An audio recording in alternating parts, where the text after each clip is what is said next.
The gift of tears is probably the start of my talk, and the gift of laughter is the joy of suffering that you should see at the end. But first, because I'm an Irish Catholic, thank you for the Irish, I would like to share two funny jokes so that you won't think I'm so serious. My mother told me to smile more, so there I'm smiling. Two nuns, Sister Marilyn and Sister Helen, are traveling through Europe in their car. They get to Transylvania and they're stopped at a traffic light. Suddenly, out of nowhere, a tiny little Dracula jumps on the hood of the car and hisses at him through the windshield. "Quick, quick," said Sister Marilyn, "what shall we do?" "Turn on the windshield wipers. They'll get rid of that abomination," says Sister Helen. Sister Marilyn switches them on, knocking Dracula all about, but he clings on and he continues hissing at the nuns. "What shall I do now?" she shouts. "Switch on the windshield washer. I filled it with holy water at the Vatican." So Sister Marilyn turns on the windshield wipers. Dracula screams as the water burns his skin, but he clings on and he continues hissing at the nuns. "What shall I do now?" says Sister Marilyn. "Show him your cross." So she rolled down the window and said, "Get the heck off my car!"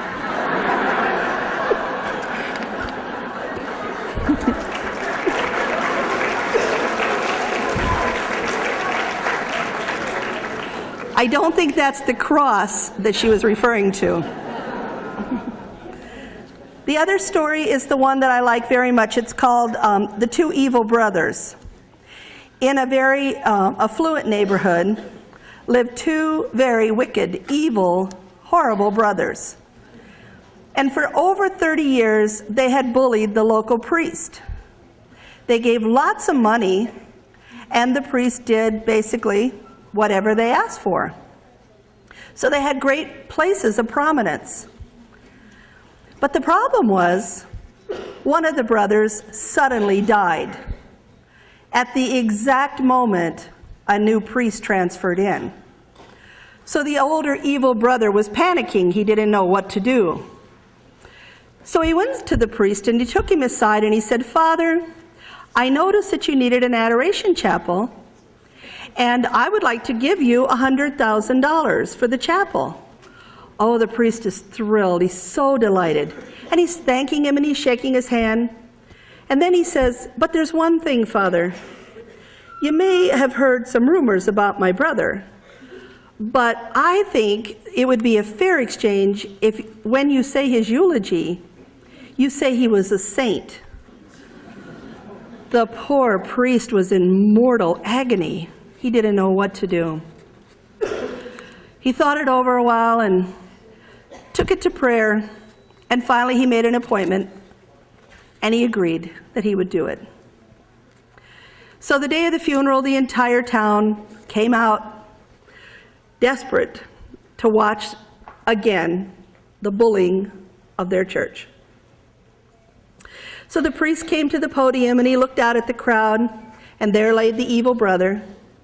And he said, "I'm here to tell you that our friend John was the most wicked, cruel, stingy, horrible man in this parish. However, compared to his brother Bill in the front row, he was a saint."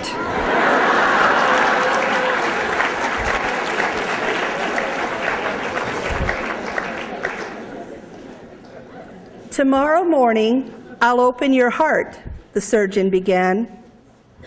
"All right, but you'll find Jesus there." The surgeon was annoyed and said, "I will open up your heart and I will see how much damage has been done." "Okay, but when you open my heart, you're going to find Jesus there."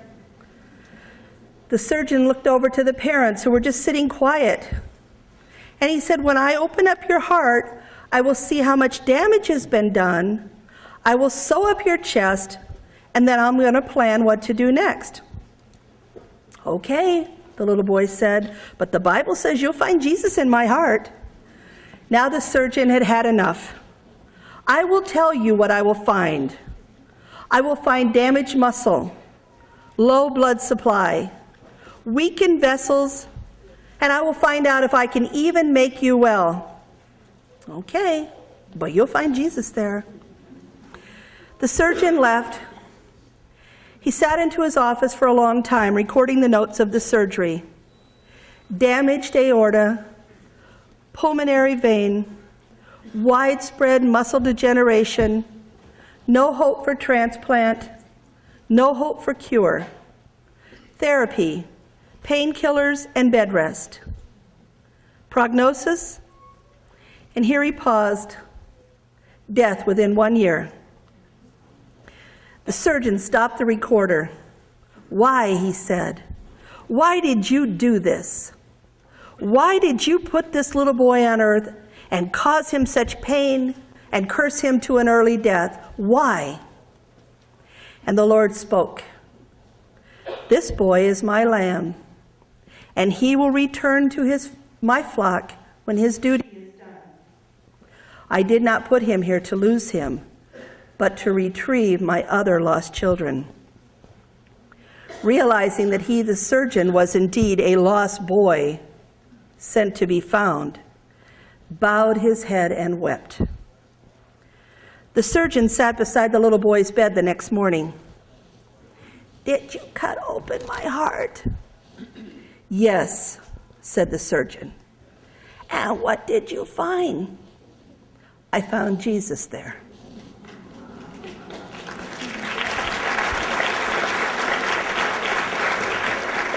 Some people will tell you that suffering is a punishment from God, and others may tell you it is a chastisement.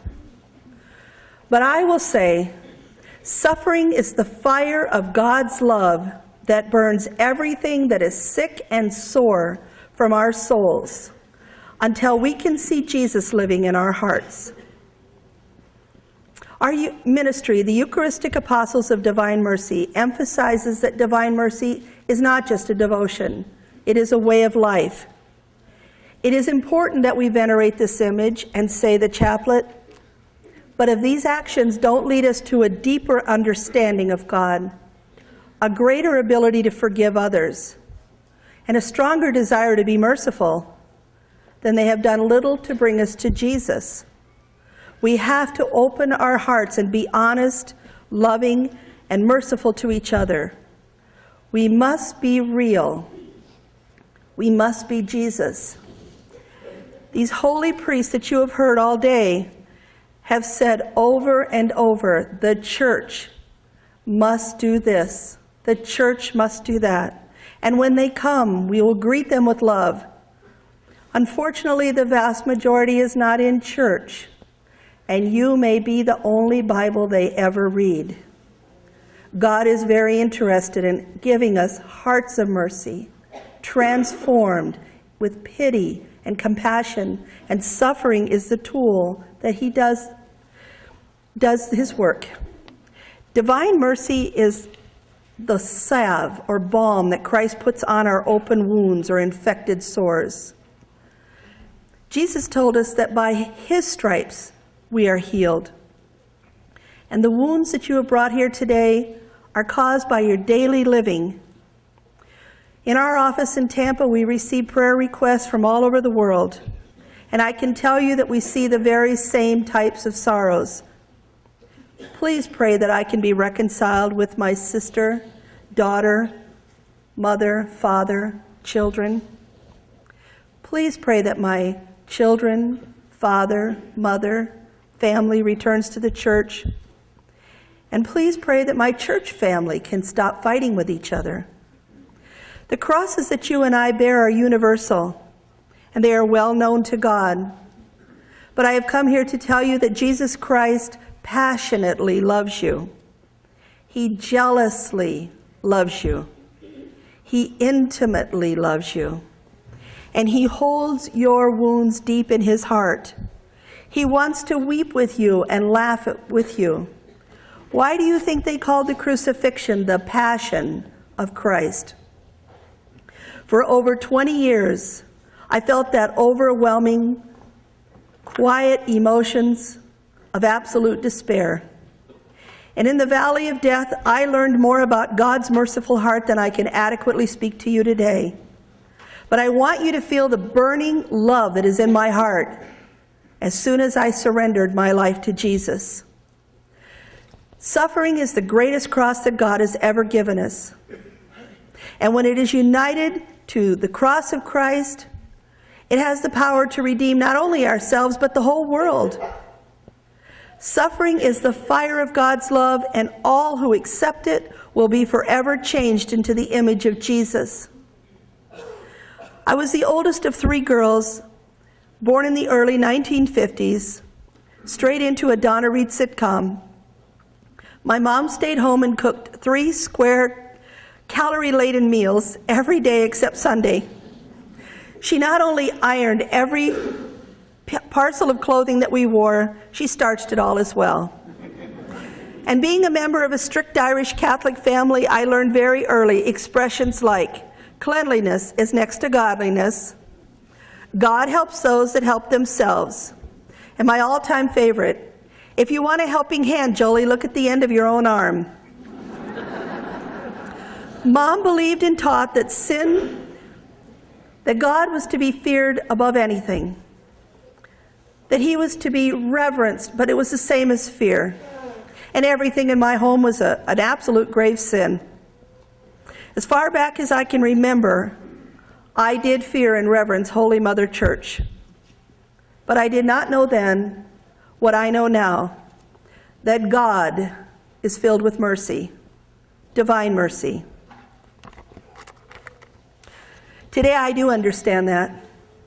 I know that my Abba, Daddy, Papa God wants me to love him, to trust him, to honor him with reverence because I love him, in thanksgiving for his love and healing mercy to me. Our relationship with the Father should never be a fear, but mutual awe and love. Being born in 1953 afforded me the opportunity to see the Catholic Church before the Vatican II changes. I memorized the Baltimore Catechism. I wore that black veil in the winter and the white one in summer. I can remember the communion rail and Mass said in Latin, and the little books that Mom bought us that would translate the words into English. And if I shut my eyes, I can still see all of you kneeling in absolute silence with the rosary moving through your fingers as you prayed. You may not realize it, but you sustained the church through generations of holiness. And for those of you out there that offered up your suffering and your sacrifice, as a recipient of that grace, I thank you for your steadfast faith and holiness.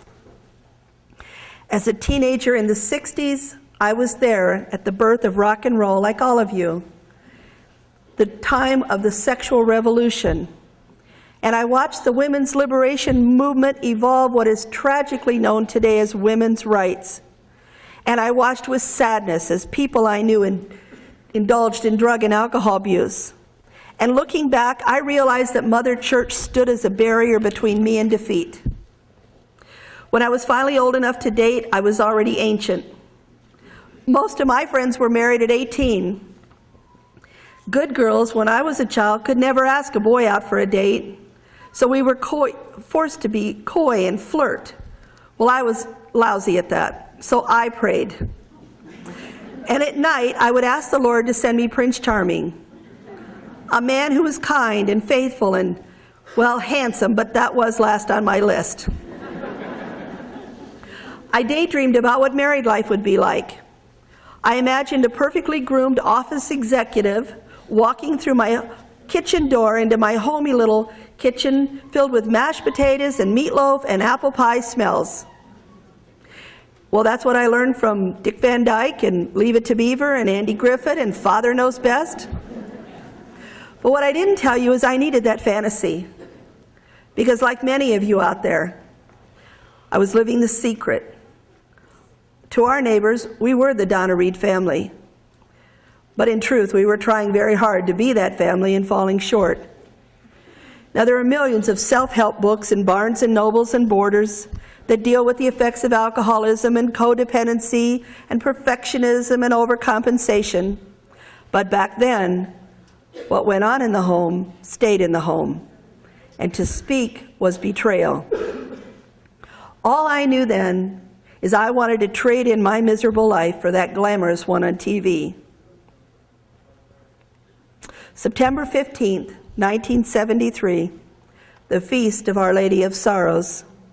I married the sweetest and holiest and most loving man in the whole wide world. And for me, the future was as bright as the sun. I was deeply and passionately in love, a love I vowed would last forever, no matter what. And this year, we are celebrating 33 years of marriage.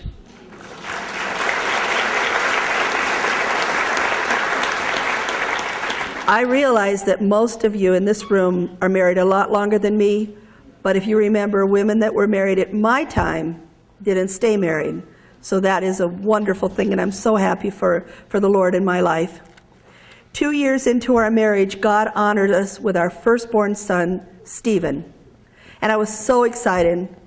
Stephen was born 5 weeks early, and his lungs were not developed. He had something called hyaline membrane disease, and he was placed on 9 different life support machines. He weighed 4 pounds, 5 ounces, and his body was the size of my hand, and his head was the size of my fist. The sight of him was overwhelming. I realized right then that life was not going to be the fairy tale I was hoping for. Each night we would drive home from the hospital filled with heartbreak, and each day we would return filled with hope and prayers and a faith that believed in spite of the evidence to the contrary. Well, I can assure you that God will bring glory to every crucifixion. Today, Stephen is 30 years old. He is employed full-time, now with our family. He has finished his college. He's a healthy, happy, and kind man, just like his father. But like many of your children, he has left the church, struggling to find his own path to God. I would like to tell you that the most heartbreaking thing for me is when he left the church. I couldn't think of anything worse in the world. And I tried, like most of you, to talk to him to find out why.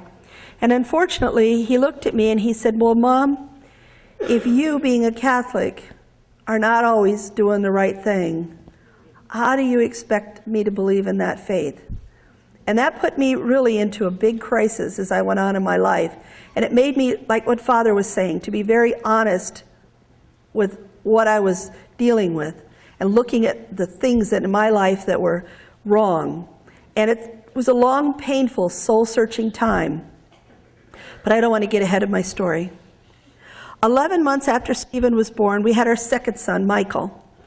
And Michael was born by emergency cesarean section, but he was 9 months, and he was born weighing 6 pounds, 7 ounces, and we were so happy. Unfortunately, I honestly believe that my life now as a mother and a woman would be fulfilled. I was 23 years old. I was pretty, skinny, funny, and I couldn't wait for the future. The path I chose for myself was self-fulfillment, and that leads to selfishness and eventually death. God's path for me was suffering, which leads to fulfillment into life. My path was destructive, but pain-free. God's path was painful, but healing. My plan was plastic and fake, but God would rather burn away the dullness from my heart and make it pure. God wanted to give me the pearl beyond price. August 9th, 1976 was a typical Monday morning, and I was dressing in our room, and Bob went into the boys' room like he did every morning and sang a goofy song, "Rise and Shine, and Give God the Glory." You probably sang it. But I knew the minute I heard my husband's voice calling me, that something was very wrong. And he called for me to come out to the living room and to sit down. He knelt in front of me and he took my hands. The serious tone and the pain in his words caused tears to spring to my eyes. He just spoke quietly and calmly said, "Michael is dead." And I sat in that chair and I looked at him because I couldn't conceive the words dead. I'd never seen anyone dead. So Bob took my hand and he led me to the crib. And he showed me there that Michael had died of sudden infant death syndrome. He was bloated to twice the size and he was stiff and purple. And the shock of that forevermore changed me. I don't remember much of that day, but I do remember the sound of my own voice screaming no. And the sight of doctors and ambulance and families and friends coming in and going. And I will never forget the sight of a devastated Bob dismantling Michael's crib piece by piece as he bitterly hauled it out of my sight. All I ever wanted to do is be a mother. I didn't care about school. I didn't care about a job. I just wanted to be a mom. And I remember that day feeling I would never view life the same again. That trial was more than a transition in my life. It was the day I knew for certain that God was real and that I was not God. It was the day that all those values and beliefs and virtues I lived by were challenged. And the day that God cracked that hard, selfish heart of mine and began to remold me in his image. The potter must make the clay pliable to mold it, and suffering is the tool God uses to do that. When I found myself pregnant 1 year later, I was no longer filled with hope, but rather dread. I was a wounded soul. I walked around like a robot, going through the motions of my life. Every morning I would wake up my son and I would feed him and bathe him and clothe him. I would put him down for his nap and I would repeat my chores all over again. And when the day came for me to go to the hospital, I just went through the motion like it was another day to buy groceries. I woke up from my repeat C-section, and I was filled with fear and apprehension. Over my bed was the head nurse crying and saying, "We're sorry." Well, I didn't even know who they were.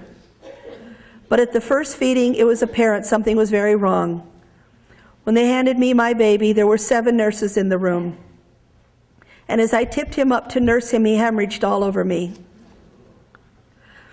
I handed them the baby, and they said, "No, do it again," like I had done something wrong. So I tried again, and when he hemorrhaged, they hauled him out of the room, and they all commandeered him and left me there all alone.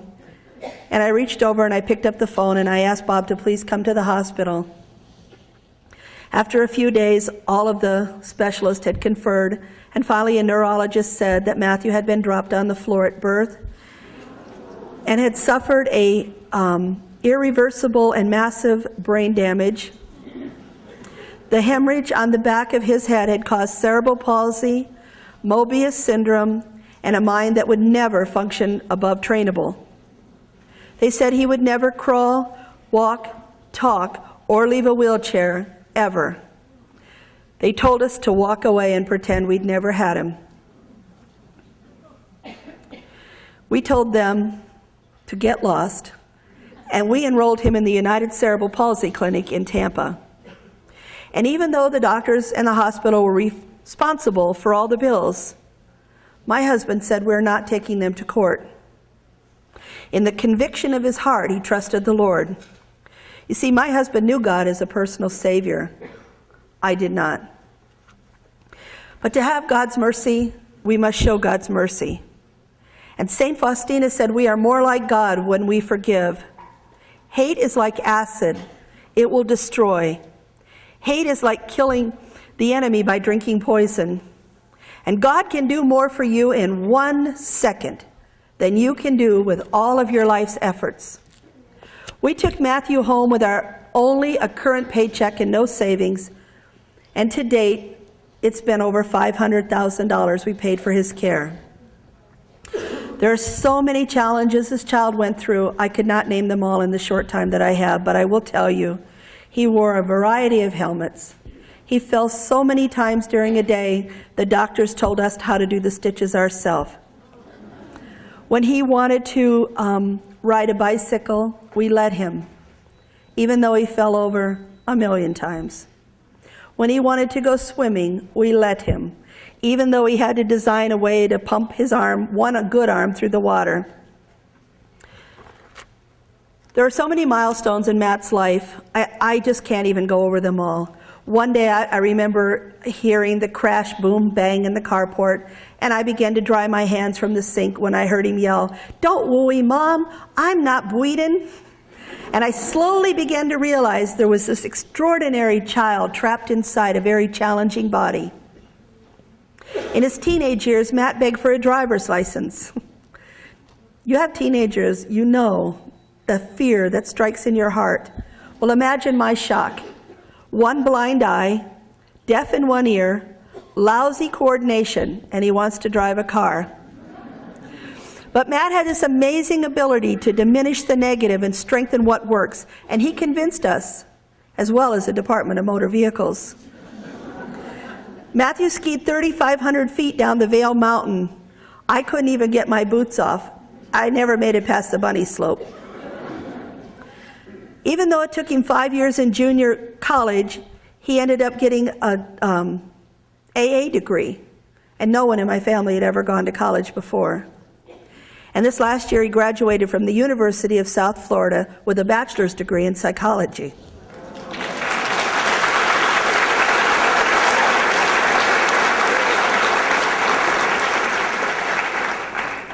Every cross will end in glory, and every sorrow will heal.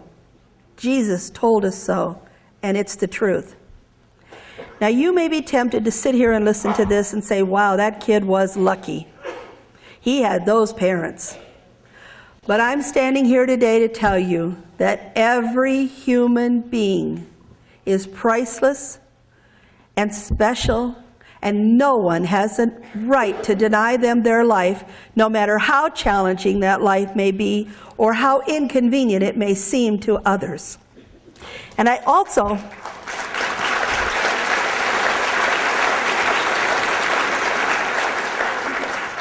hope that when you hear this testimony, you won't be tempted to say that poor woman. Because I can assure you that my pain and sorrow are the cause of pure joy for me. Because now I understand the power of suffering. It is the power to save us from hell. God is a compassionate Father, and He allows us to suffer just like He did His own Son, Jesus. Because suffering redeems. Jesus demonstrated that. His mother knew that. How else could she have stood at the foot of the cross? In Malachi 3:33, God says, "And he shall sit as a refiner and purifier of silver, that they," meaning us, "may offer due sacrifice." Upon reading that passage, a member of a Bible study went to a silversmith and asked how it is refined. And he said, well, first you must get the fire red hot, because if it's too cool, it will not burn all the impurities away. So the woman said, well, sir, do you sit down when you do this work? He said, yes. I must sit with my eyes steadily fixed on the furnace, for if the time necessary for refining is exceeded in the slightest degree, the silver is ruined. The lady at once saw the beauty and comfort of the expression, that God's eye is steadily intent on the work of purifying us, and His wisdom and His love are engaged to the best manner for us. Our trials do not come at random, and He will not let us be tested beyond what we can endure. As she was leaving, she turned and said, sir, how do you know when the process is complete? He said, oh, that's the simple part. I know that the silver is refined when I can see my own image in it. You see, God is refining us with suffering because He wants us to look like Jesus. And Jesus is full of mercy. Look at this image. Do you see the heart wound? St. Faustina said, I saw the Lord nailed to the cross, and when He had hung on it for a while, I saw a multitude of souls crucified like Him. And He said to me, do you see these souls? Those who are like me in the pain and the contempt they suffer will be like me also in glory. I know you're suffering. And I know that as our beautiful gentleman from the Covenant House said, sometimes there isn't anything you can do to make anything right. Just expected to stand there and suffer with that person. I want to read you one last story. Am I at 5 minutes? Mommy, I'm so thirsty. I want a drink. Susanna heard her daughter's pleas, but there was nothing she could do. She and her 4-year-old were trapped beneath tons of collapsed concrete and steel. And beside them, in the darkness, lay Susanna's sister-in-law, Corrine, one of 50,000 victims of the worst earthquake in the history of Soviet Armenia. Susanna had gone to Corrine's house to try on a dress. She had just removed her dress and stockings and her slip when the 5th-floor apartment began to shake. Susanna grabbed her daughter, but had only taken a few steps when they tumbled deep inside. Mommy, I am so thirsty. Susanna knew she would die, but she wanted her daughter to live. They were trapped there for 8 days. She made a bed for her daughter by using her slip and stockings, even though it was bitter cold. Mommy, I am so thirsty. Susanna had an idea. She had seen a television show about an Arctic explorer who was dying of thirst. The man's friend slashed his own hand open to give a drink to his dying friend. I had no water, no juice, no liquids. But then I remembered I had my blood. Her groping fingers, numbed with the cold, found a piece of shattered glass. She sliced her finger open and gave it to her daughter to drink. A little while, her daughter said, "Please, Mommy, cut another finger." Susanna had no idea how many times she cut herself. She only knew that if she didn't, her daughter would die. This cup is the new covenant in my blood, Jesus said. And the claim puzzled the apostles. They had been taught the story of the Passover wine. It symbolized the lamb's blood that the Israelites had painted on the door, the blood that kept death from their home. The law had called for the spilling of blood, but it was impossible for the blood of bulls and goats to take away those sins forever. Only God could do that. So he did. Beneath the rubble of a fallen world, he pierced his hands and feet and side. And in the wreckage of a collapsed humanity, he ripped open his side. His children were trapped, but he gave them his blood. It's all he had. His friends were gone. His strength was waning. His possessions had been gambled at his feet. All he had left was his blood, but that's all it took. If anyone is thirsty, he said, let them come to me and drink. And we are thirsty. But we're thirsty for fame and passion and possessions. They do not quench. We need to be thirsty for hungering and thirsting for righteousness and truth. We want a clean conscience. We want a fresh start. And we want a hand that'll reach into that dark cavern of our world and do the one thing for us we cannot do for ourselves, and that's make us right again. God, I am so thirsty. God is love, and he proves it. What else could I do that I have not done? Turn your suffering to the hand of God and trust that he has a very mighty plan of mercy.